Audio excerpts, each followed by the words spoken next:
Okay, more of the mid-chapter 3 practice test, and this is number 12, and this is a graphing problem. And what we're going to have to do is find the interval. So we got several intervals, and we've done these before. This is just mapped out a little bit different. And this shows this is the velocity versus time, the velocity of a particle moving on a coordinate line. Answer the following questions using interval notation when there's more than one point as an answer. Okay, when does a particle move forward? Remember, it moves forward whenever the velocity is positive. So it's only going to be whenever it's going to be above the graph, or I'm sorry, above the t-axis. Okay, so that's when it's positive. That's when it's moving forward. Right there, it's real easy to see. That's when the velocity is positive. I'm moving forward or to the right. And that's going to be the interval 2 to 5. So we just use interval notation, and that's just going to be 2, 5. Okay. When does it move backwards? So again, we can just cover this up like this. And that's when it's moving backwards, whenever it's below. So it looks like I'm going from 0 to 2, and then from 5 to 7. 0 to 2, and I can be equal to, these are my endpoints, so those will be closed. That's open. And then 5, 7, and that's closed. So that's when it's moving backwards. That's when the velocity is negative. Okay, when does a particle speed up? Okay, remember it speeds up whenever it's moving away from the axis or whenever the velocity and the acceleration have the same sign. Here the velocity is negative, but the acceleration is positive. Here the velocity is positive and the acceleration, the slope, is positive. Okay, or you can say I'm moving away from 2. So I say from 2 to 3, I'm speeding up. Okay.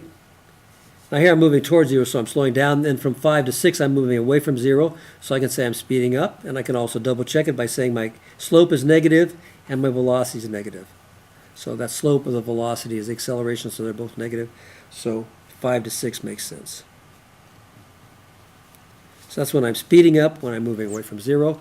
When does it slow down? Well, when I'm heading towards 0, or when my velocity and acceleration have opposite signs. Velocity negative, slope, or acceleration positive, so that would be 0 to 2.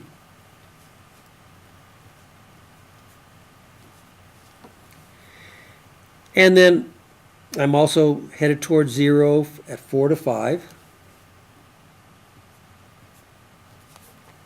And then also headed towards 0 from 6 to 7.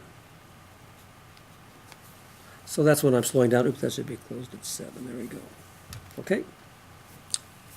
So that's when I'm slowing down.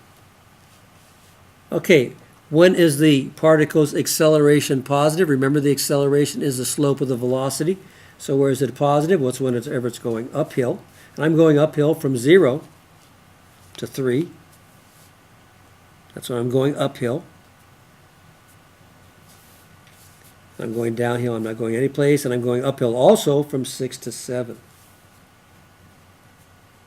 Again, that's where it's positive. The acceleration is the slope of the velocity. So the slope of the velocity is positive when it's going uphill. Okay, when is the particle's acceleration negative? Well, it's when it's going downhill. Up, even downhill. So just downhill, its only time it's going downhill is from 4 to 6. Negative slope, that's negative acceleration. Okay. And letter G, when is the particle's acceleration 0? Well, that's when the slope is 0, and that's just going to be from 3 to 4.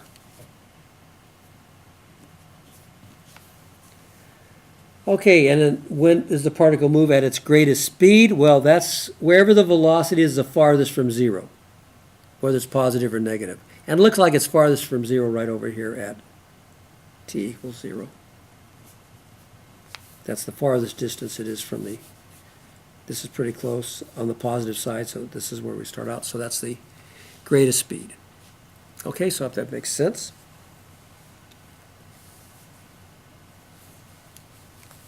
So that's number 12.